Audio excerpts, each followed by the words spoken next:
Why is love such a powerful catalyst in our lives? What even is love? And to be honest, there's a lot of talk nowadays about how love is simply not as easy to find. Relationships are bullshit. People have crazy expectations.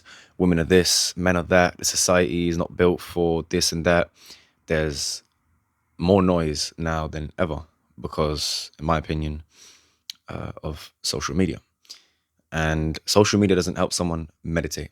And by meditate, we want to look at that word and we want to really get to the root of it, which is to mediate. And to mediate is to be between two people. You know, if two people are having a scuffle, if they're having a fight or whatever, and you want to calm things down, you get in between them and you talk to both of them. You do your diplomacy, right? Cool. Now, when we meditate, it is almost as if we are in that state where we are in between thinking and doing. There's probably no thinking going on and no doing going on. So we're somewhere in between there. And I like to look at meditation like that. And because a lot of our minds are infiltrated by our own selves, and what I mean by that is, like again, like I said, when we go into social media and we look at what's going on online, it's a bit of an issue. Now, you might think that that's not a problem for you if you don't use social media that much, or if you're not subconsciously being programmed as other people are when it comes to what it is that they see in terms of like type of content. If someone watches pornographic content online, they are much more likely to treat women like objects and to be under the control of demons or parasites and things like that. And I've made videos about this on my Instagram. You guys can go and watch it about how watching porn is a form of black magic. But that's just one of the examples. You know, we have a lot of things going on right now, especially in men, with the whole red pill Andrew Tate bullshit about how men are just basically supposed to get money, be polyamorous, and follow God in some shape, way, or form, which is just an empty vessel. All of these people pushing that agenda of just poisoning the minds of young men.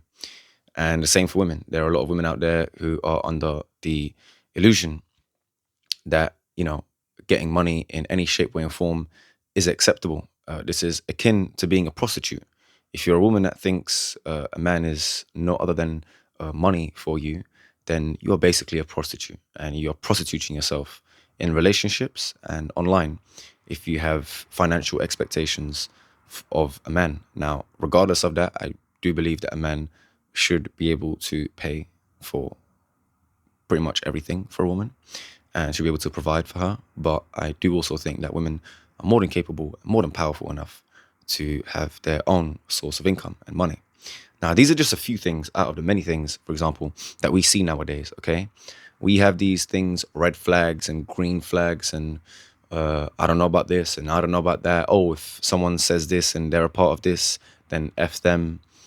And it's quite interesting because this brings up the question once again of what even is love nowadays.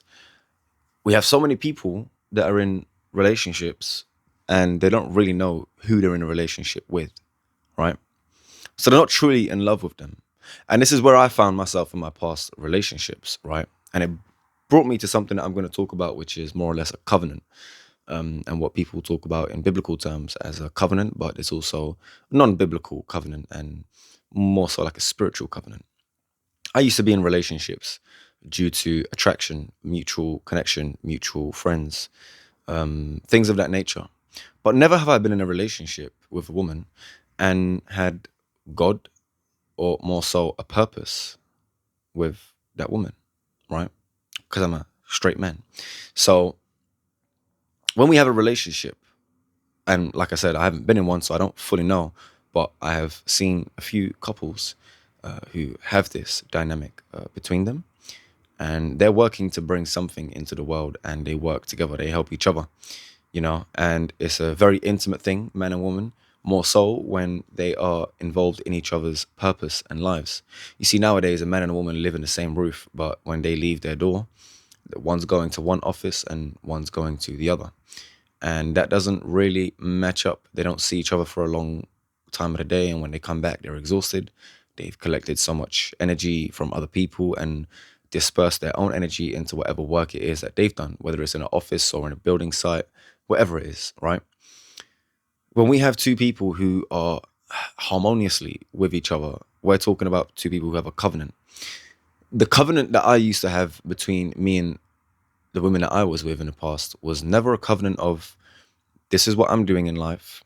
What are you doing in life? What are you doing in life that I could help you with? And what am I doing in life that you could help me with? Supporting each other to become a better person. Now, naturally, you might think, oh, but every relationship, as long as there's that mutual attraction and connection on the four bodies, the physical, mental, emotional, and spiritual, then you should be fine. Well, I kindly disagree with that, because there has to be a purpose driven connection, which is what brought me to think about this covenant between man and woman. Is, what are you bringing into the world as couples? When we have a therapist, we become incredibly intimate with them, and they know us to an extent.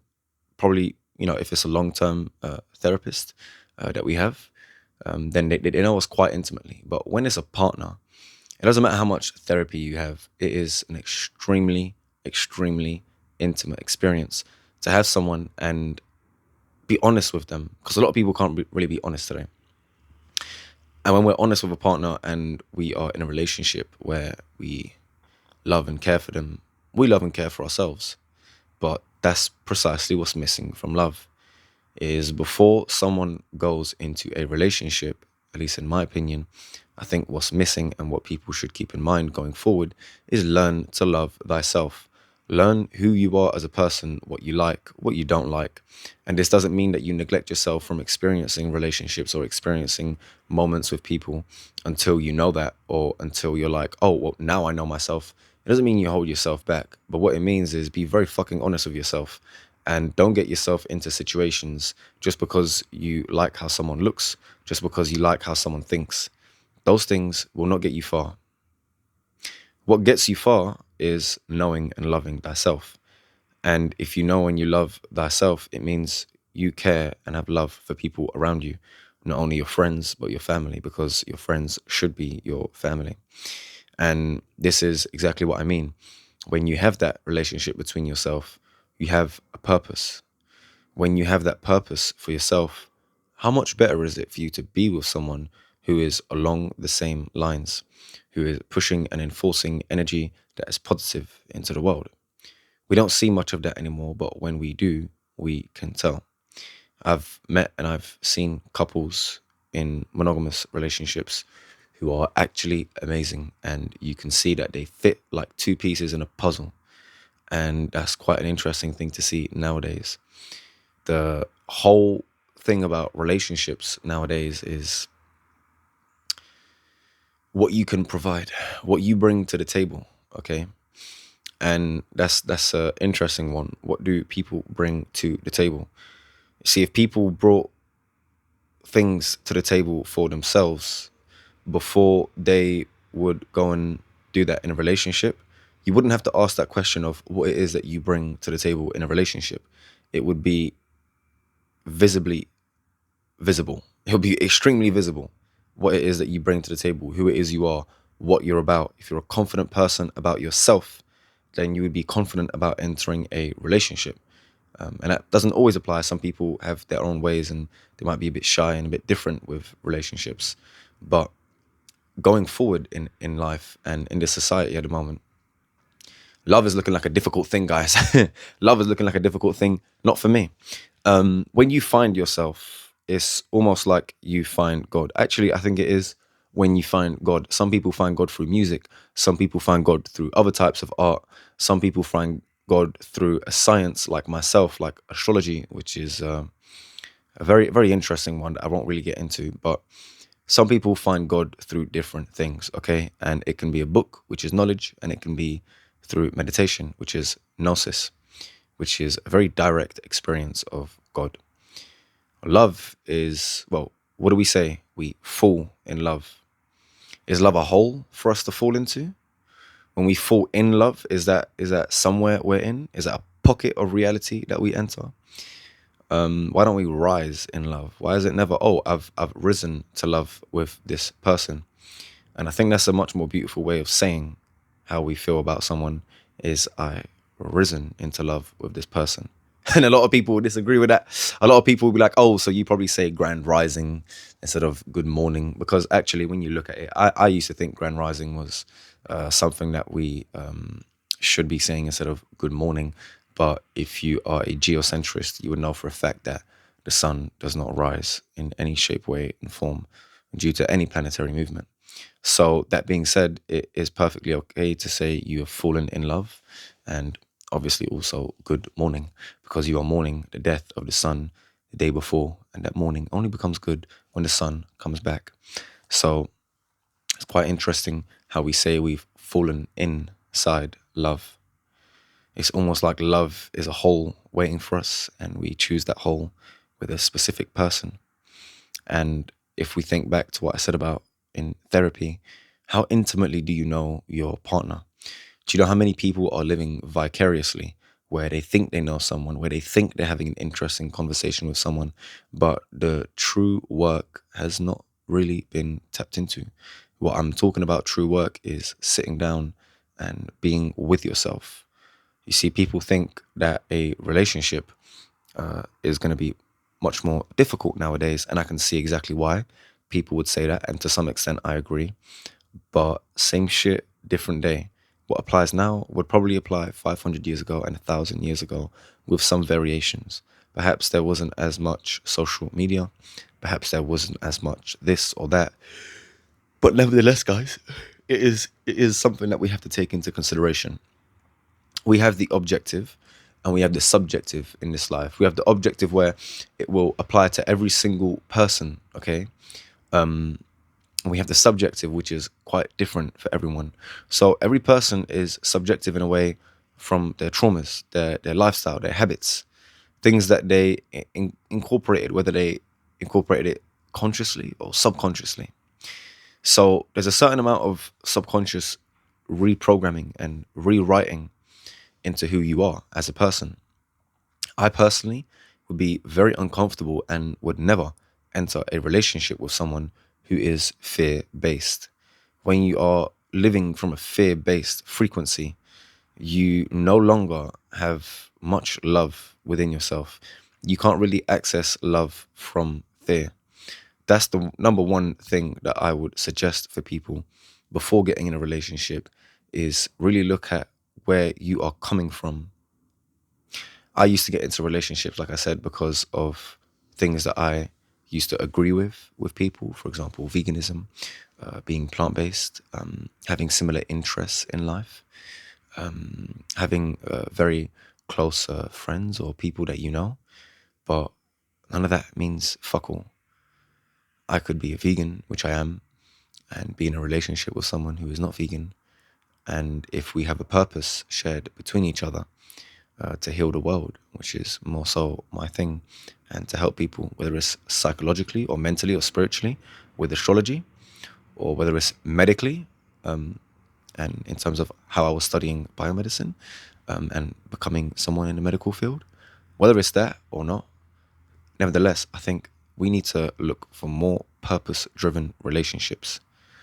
This whole arranged marriage stuff, don't get me wrong, the stars can align and you are bound to find or be given by your family someone who is actually destined for you. I've seen people in arranged marriages and relationships, and they are extremely intimate and interwoven, still themselves, but very interwoven. And I've seen more of people who are in arranged marriages who end up divorcing, who end up breaking up, because that simply isn't something that's going to work most of the time, even though it is enforced. And so that enforcement isn't here present in the West, but it is present within inside of us. We feel forced sometimes or enforced by our subconscious, what we have programmed in us, in our subconscious, to enter a relationship with someone when we see them. We like them, we vibe with them, we get wicked and wild on the dance floor. But can you still get wicked and wild when you're trying to heal the world, when you're trying to do something? Okay? When you have something in common. See, that's very different. Okay? When we have a relationship where we share something with someone, that breaks boundaries of what you thought love was. And maybe the love for yourself isn't the same as the type of love that you have for your partner, or who you want your partner to be. But guess what? That's completely fucking fine. That is actually so fine. And and a lot of people my age as well are worried. They have a pressure. Oh, as a 23 or mid 20s, how are relationships looking? Is someone polyamorous? Is someone monogamous? Is someone straight? Is someone lesbian? Is someone transsexual? Is someone this? Is someone that? The truth is that it doesn't matter. Whatever relationships that you've been through with women or men, you are meant to go through them. Whatever experiences that you have been through, you are meant to go through them.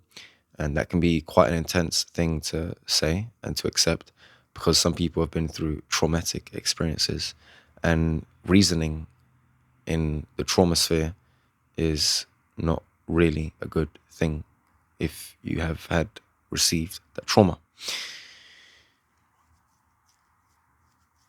I'm not going to be someone who looks back in life and is like, wow, I regret this and I regret that. Because that every time I think about that then, or every time I live with that, I'm not going to carry on life and be someone who is happy and content with what it is that's happened to me. I'm going to be someone that's going to be constantly regretting and having an emotional response to whatever memory that was. So when we're someone who's making our and doing our best efforts to live in the present with this person and also with ourselves every time. And if you guys have read Joe Dispenza's book, you would know for a fact that your thoughts can shape your emotions and your emotions can shape your thoughts. Every time we remember someone from our past, we get a certain feeling. That certain feeling produces certain thoughts and vice versa. Maybe we have certain thoughts that produce certain feelings. If we're stuck in that loop of thinking constantly about what it is that went wrong, why it is that we met this person, and what it is that happened that led to the breakup or to the meeting of us and them, and it turns out that you haven't settled yourself within, oh, this is just life. Well, that happens. Sometimes it doesn't need to be an explanation as to why you and another person met, and it doesn't need to be an explanation as to why you and someone else broke up. But there does need to be an explanation for who and what you are and what you're doing here.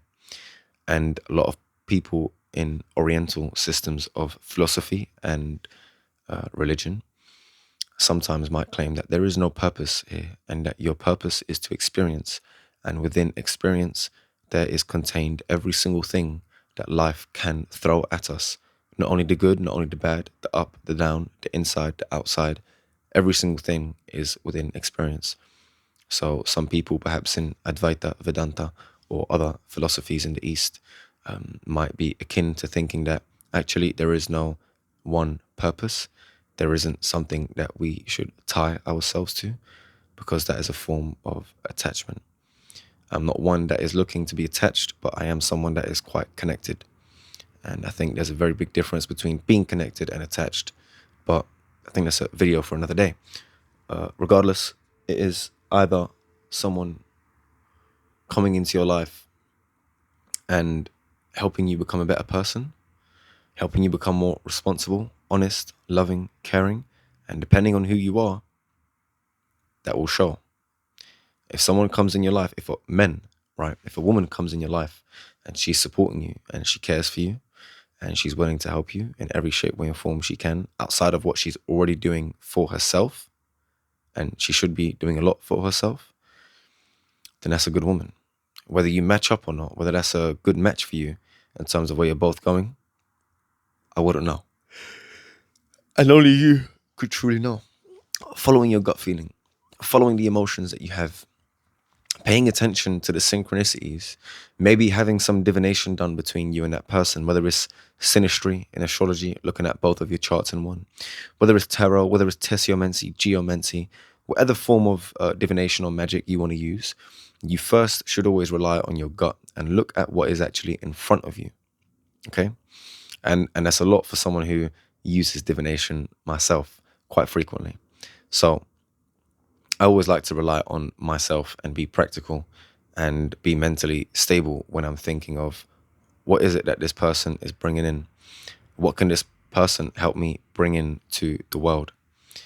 And even with other systems in the East, like I mentioned, when they say that there is no purpose, they will still find themselves in a relationship, whether it's with themselves or with someone else. And there'll be purpose somewhere in there. There's a meaning as to why they ended up. There's a purpose as to why they ended up thinking or adopting the mindset that there is no purpose, which is quite funny.